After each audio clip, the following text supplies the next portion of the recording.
Hello বন্ধুরা, তোমরা সবাই কেমন আছো? আশা করি তোমরা সবাই খুব ভালো আছো। আমরা ভালোই আছি। তো দেখো, প্রতিদিনের মতন আজকে আমি সকালবেলা ঘুম থেকে উঠেছি। আজকে কিন্তু খুব তাড়াতাড়ি উঠেছি, কারণ হচ্ছে বাবু 4:30টার দিকে ঘুম থেকে উঠেছে কালকে রাত্রেবেলায়।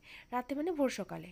তো এই কারণে ওর তো বাচ্চা মানুষ বিছানার এইদিকে ওইদিকে যায়, বাবা মা তো ঘুমোচ্ছে, ওদের কাছে তো দেওয়াও যাবে না। ও সময়টাতে মানুষের একটু শীতের দিনে ঘুমটা ভালো হয়। শীতের দিনে কী বলো আর গরমের দিনে কী বলো, তাই না? সকাল মানে ভোর সকালটাতে ঘুমটা ভালো হয়।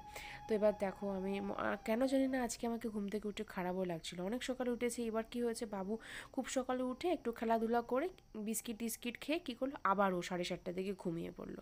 যখন আমি ওকে পড়াতে বসাই 6টা, 6:30, 7টার দিকে, তো ঘুম থেকে আমি উঠি 6টা, 6:30 বা 7টার দিকে। আর এ বাড়িতে কিন্তু আমি তাড়াতাড়ি উঠে যাই। এ বাড়িতে বলতে না, মানে কোনো সময় আর কি, এ বাড়িতে তো লেটেই হয়, তবু কোনো সময় তাড়াতাড়ি করে উঠে যায়। আর না, খুবই মনটা কেন জানি না, দেখো আমার মুখটা দেখলে তোমরা বুঝতে পারবে, খুবই মনটা কেন জানি না খারাপ লাগতেছিল।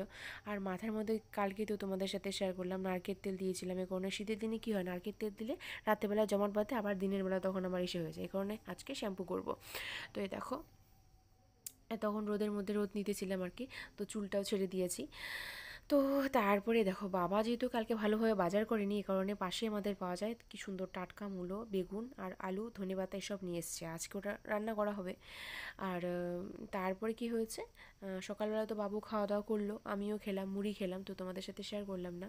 তো মুড়ি খেয়েছি আমি, মুড়ি সুজি বাবুকে রান্না করে দেই, যেটা আমি ওটা খেয়ে নিই কোনো দিন, ঝুড়ি এসব খাই আর কি সকালবেলাতে। আর বাবুর যেহেতু কালো সুতোটা পায়ের খুলে গেছে, তো আমি ফলো করিনি, কয়েকদিন হলো যখন ওই বাড়ি থেকে এ বাড়িতে আসি, তারপরে দেখলাম যে বাবুর কালো সুতোটা যেন মানে পায়ের মধ্যে নেই, হয়তো কোথাও খুলে গেছে, এখন খুব দুষ্ট হয়েছে, বড় হচ্ছে কি না। তো এ কারণে মা বলছে যে আজকে যেহেতু শনিবার আছে, তো পরিয়ে দে। আর আমি কিন্তু শনিবার নাহলে মঙ্গলবার কালো সুতো পরাই, তো বাচ্চা মানুষকে তো পরিয়ে দিতে হয়, তাই না? তো তোমরা অবশ্যই জানো, যাদের যাদের বাচ্চা আছে বা যাদের নাই, মারা তো অবশ্যই বলে জানো।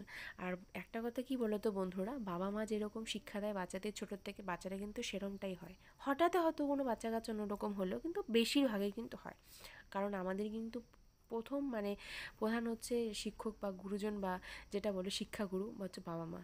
আমার বাবা মা যেরকম শেখাবে, বাচ্চারা ওরমভাবে, আমরা যেরকম বাবা মা যেরকম আমাদের শিখাচ্ছে, আমরা সেরকমভাবে মানে চলাফেরা করি, সেরকমভাবেই নিয়ম নিষ্ঠা পালন করি, তাই না?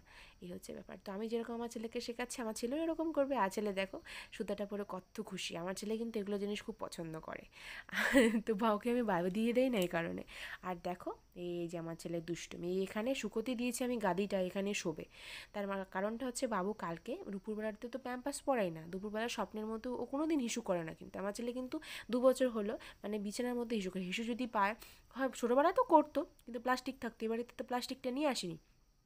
তো কালকে দুপুরবেলা বাই চান্স ইস্যু করে দিয়েছে, এবার তো এটাকে শুকোতে হবে। আর এই দেখো বাতাবি লেবু, আমরা দুপুরবেলাতে, তখন আমরা রাজবংশী ভাষায় কিন্তু বাতাবি লেবুকে জাম্বুরা বলি, জাম্বুরা জম্বুরা। তো বাতাবি লেবু খেয়েছি, ভাই এসছে স্কুল থেকে, তারপর আমরা বাতাবি লেবু খেলাম, টেস্ট করলাম, দেখলাম কীরকম। আবার খাবো কালকে, কালকে খেলে অবশ্যই শেয়ার করবো। আর এই যে দেখো, দুপুরবেলা মা ভাত রান্না করছিল, আর দিদি আর মা। তো এবার কি হয়েছে, বাবু এবার ডাল ভাত খাবে, ও নিজে হাতে খাবে, তখন মা কী করেছে, একটা বাটির মধ্যে দিয়েছে, আর এই দেখো কী অবস্থা তার। তো তারপরে ওর মামুর তো এক্সাম ছিল, ফাইনাল পরীক্ষা শুরু হলো ওদের। তো এবার ওর মামু যেহেতু সকাল থেকে পায়নি দেখতে, তো সকালবেলা 10:30টার দিকে ভাই চলে গেছে পরীক্ষা দিতে, আমি সকালবেলা ওকে নিয়েও যাইনি, বাবু তো লেট করে আবার উঠলো, আর একবার ঘুমিয়েছিল সকালে। তো ওই কারণে দুপুরবেলা কিন্তু বাবু আজকে ঘুমোয়নি। দেখো, ওর মামু আসার কথা যখনই শুনছে, যখনই ও দেখেছে মামু এসেছে, তখনই মামুর বাড়ির রাস্তা ধরেছে আর কি, মামুর কাছে যাবে। তারপরে তো ওখান থেকে এসে বাতাবি লেবু লেবু খেয়ে টেয়ে তারপরে কী করলাম, এই যে স্নান করলাম। ছেলেও স্নান করেছে, পরিষ্কার হয়েছে, আমিও করেছি। এবার আমি একবার যেহেতু খেয়েছি তার আগে, তো তারপরে এই দেখো, আমার না মানে তখন শান্তি হতেছিল না, যে কতটুকু ছেলে খাইলো, কী বা খাইলো, কী না খাইলো, আমি নিজে হাতে না খাওয়ালে না শান্তিই লাগে না। তারপর আমিও খাচ্ছিলাম, বাবুকেও খাইয়ে দিতেছিলাম। তো এই হচ্ছে ব্যাপার, আমার প্রতিদিন এরকমটাই চলে, মানে কি বলবো। আর অনেক কাপড় চোপড়ও ছিল। কালকে তোমার উপরে একটা গাদিটার উপরে একটা কম্বল ছিল, কম্বলটাও ঢেকে দেওয়া হয়েছে। প্রত্যেক দিন ডেলি আমাদের মানে প্রচুর কাপড় চোপড় ছোঁয়া হয়, আর তার মধ্যে যদি একটু রোদ দেখে আমার মা, তো ধোবেই আর কি, কোনো জিনিস মানে ইয়ে রাখবে না, প্রত্যেক দিন ডেলি।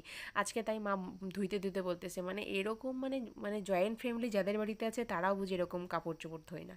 সত্যি কথা, আমরা কিন্তু খুব কাপড় চোপড় ধোয়া কাচা আমাদের বাড়িতে খুব বেশি। আমাদের এগুলো কাজ করতে করতেই মানে টাইম চলে যায় আর কি। তো এই হচ্ছে ব্যাপার, মায়ের কাছ থেকে আমাদের এগুলো শেখা, পরিষ্কার পরিচ্ছন্ন থাকা। সবাই সবার মায়ের কাছ থেকেই শেখে, তাই না বলো? তো এই যে দেখো আমার ছেলেটা এরকম হয়েছে, কোনো জিনিস যদি একটু খেয়ে মানে খাওয়ার সময় যদি কোনো জিনিসটা পড়ে, ওটা ও টাচ করে অন্য জায়গায় রেখে দেবে এরকমটা। তো ভগবানের কাছে প্রার্থনা করি আমার ছেলেটাও যেন খুব মানে ছেলেটাকে যেন ভালোভাবে মানুষ করতে পারি। তো তোমাদের আশীর্বাদেরও খুব দরকার। তারপরে তো দেখো ছেলে তো আবার ঘুমালো, তারপরে যে মা সন্ধ্যা প্রদীপ দিল আর আমি প্রণাম করলাম। তো ঠিক আছে বন্ধুরা, আজকের ব্লগটা এই পর্যন্তই। বাই।